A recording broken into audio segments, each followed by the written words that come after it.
Let's talk about these white seats.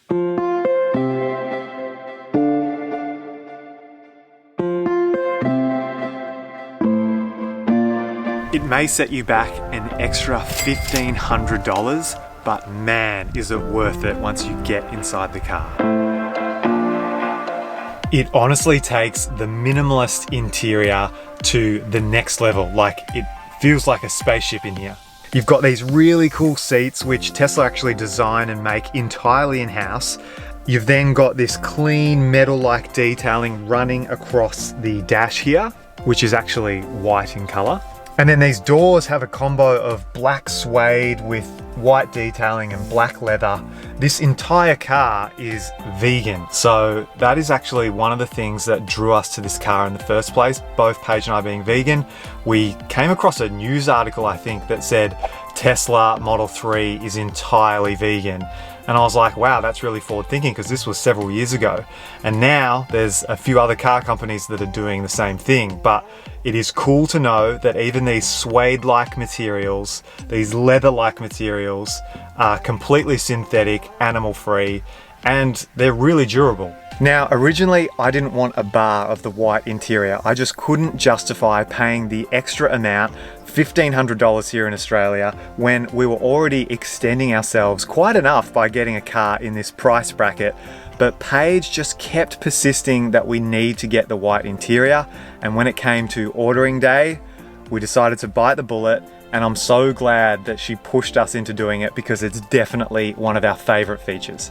So it's this perfect mix of white with the black detailing, which we absolutely love. And with this massive glass roof as well, the white interior just helps bring more of that natural light inside the cabin and makes it feel super clean and super spacious. I can't tell you how many people have seen this car and gone, wow, I love the white interior, but I could never do that for my own car. Like, everyone is so worried about keeping the white, and it is very white. It's not like it's cream, it's white. Everyone's worried about keeping it clean, and I can say 8 months in, this has not been a problem whatsoever. The only time we notice a few marks on there, as you've seen, you just grab a microfiber towel, a little bit of water, maybe some non-detergent soap, wipe it clean, and it's good to go. Like, they're so easy to clean. These seats are really good. As it states in Tesla's owner's manual, you just need some warm water, a microfiber cloth, and some non-detergent cleaning products. Now, here's an example. Non-detergent cleaning products normally just mean all natural, so there's nothing too abrasive or no harsh chemicals that are going to ruin the synthetic leather. So this cleaning that I'm doing right now, out of the 8 months that we've had the car, is the most I've ever cleaned the seats. So I'm doing it for the purpose of the video. These seats have not got overly dirty at any stage for us. Sometimes you'll find that dirt builds up in these seams, but easiest thing is to either just gently vacuum it away or just wipe it like this with a cloth, and then all those seams become pretty clean pretty quickly. Now, we did break our rule about not having the dogs in the Tesla. We have now trialed Cooper and Katie individually in the back seat. And on that time that Cooper went in the car, I actually left a few of his slobber stains on the side of the door and on some of the seats.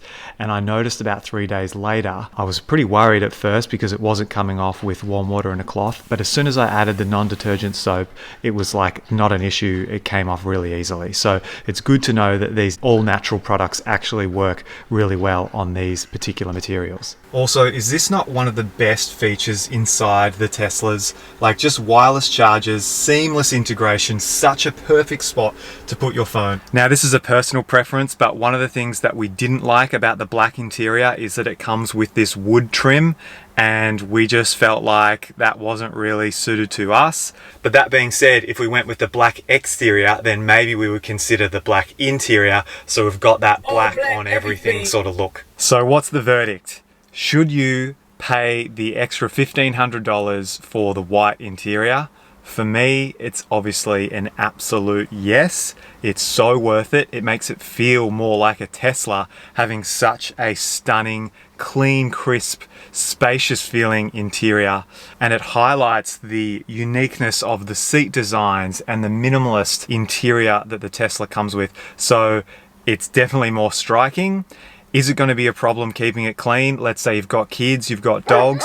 I still think this is a no-brainer because these seats are so easy to clean and it's never been an issue. Anyway, let me know your thoughts and if you have any questions in the comments that I might be able to answer for you. Also, if you like these short 5-minute videos, then give me a thumbs up and subscribe to my channel if you haven't already.